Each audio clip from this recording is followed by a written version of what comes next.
Senate Minority Leader, our very dear friend, Senator Chuck Schumer.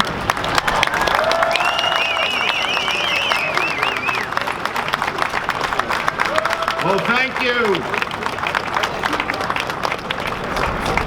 Ketse Hayastan. And I want to thank Rachel Gashgarian, Armin McComber, and all of you for being here this afternoon on this such an important moment. I'd also like to recognize someone on my staff. This is a good story. When she was in high school, she was in Armenia. And given when you're in Armenia, you can get persecuted in every way. My office helped her come to this country. She now runs our immigration department and helps thousands and thousands and thousands of people from Armenia and around the globe come to America. Corinne Vartan. Where is she? There she, come here, Corinne. Just wave. Just wave. Here she is. Okay, good. Now, so many of you in this audience had parents, grandparents, great aunts or uncles, relatives who were slaughtered in historic Armenia during this terrible time, as well as many others who lived through the Metz Yeker, the Armenian Genocide. They all remember the stories. They are imprinted in our memory, and they come here each year to commemorate and push for more widespread recognition. Today and every day, I stand with you in labeling the atrocity committed on the Armenian people for what it was, genocide. Nothing less, unfortunately, nothing less. And the size of this crowd is big every year. Your energy, your collective spirit shows that even after a century, the deniers cannot kill the truth. In fact, momentum is growing to commemorate the Armenian genocide and once and for all, force the Turks to admit it.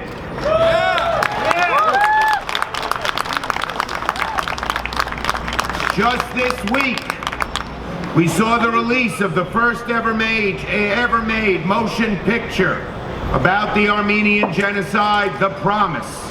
Who's seen it already? Make sure you bring your friends, Armenian and non-Armenian. Every American should see it. I know how significant it is for this community, for Hollywood, to finally shine a light on the story, put it in the mainstream for all to see. I do want to remember my great friend Sam Azadian, who helped create this great rally we have, commemoration every year. He helped me get started in politics, and I have been here every year since I have been senator, when Sam was alive, and now, of course, in his memory. And let me just say this.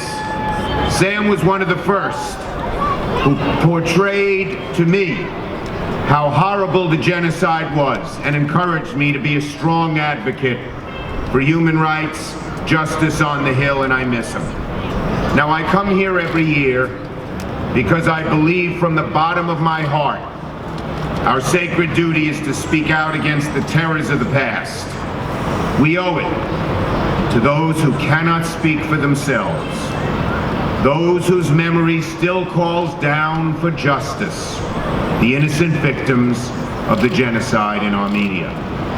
We owe it to them to call out evil for what it is. We must stare directly into the heart of darkness and answer the questions. How did this happen? Who was responsible? Who answered the call for help? And who ran from responsibility?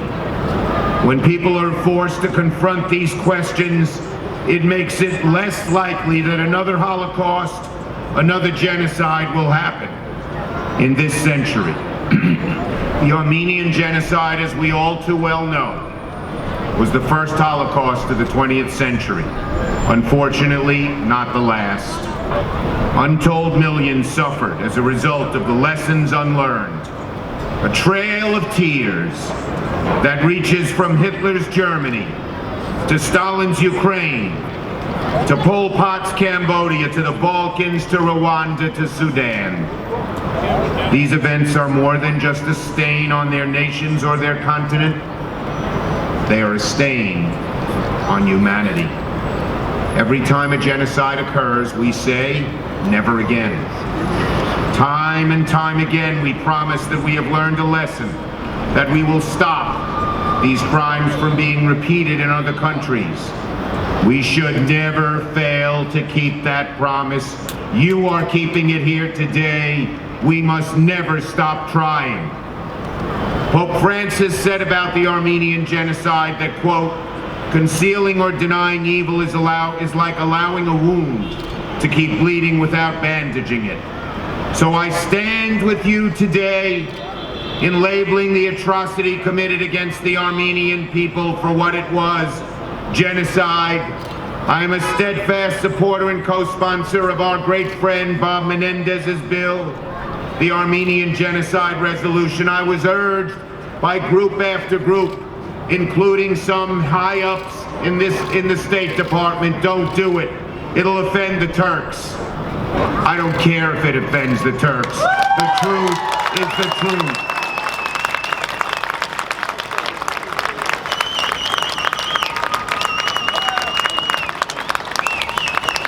Our responsibility to remember the pain of the past is a somber task. There are two sides to remembrance. Let's not forget that. One is somber. One is uplifting. There are many families of survivors here today. They will never forget the pain, but they will, and we will never forget their struggle. But let's also not forget that they are here, and the Armenian community in New York and in America gets stronger every year. That too stands against this genocide.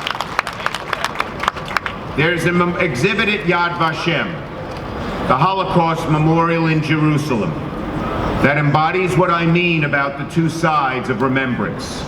It's called the Children's Memorial. You walk in a dark room full of reflective glass, and in the room there is one candle only. But each of the panes of glass is at a slightly different angle, so the single candle is reflected an infinite number of times. It is meant to symbolize for that each child lost in the Holocaust, there were 1 million lives snuffed out, their unborn children, their children's children. But it is also a memorial to those who survived against all odds. Because for each life saved, there are 1 million saved, generation after generation after generation. The legacy of survival and hope against all odds is before our very eyes. We lost 1.5 million Armenians during the genocide. Today there are more than 1.5 million Armenian Americans alone. The Armenian people live here in America and in Armenia. And so let us remember that today, and let us also hope that here in Times Square, in Brooklyn, in Bayside, in Tenafly, in California, in Boston, and others across the country, we remember. Ketsi Hayastan. Here's a hard one. Shnor Hakalatiyum. Thank you, everybody. Thank you for remembering.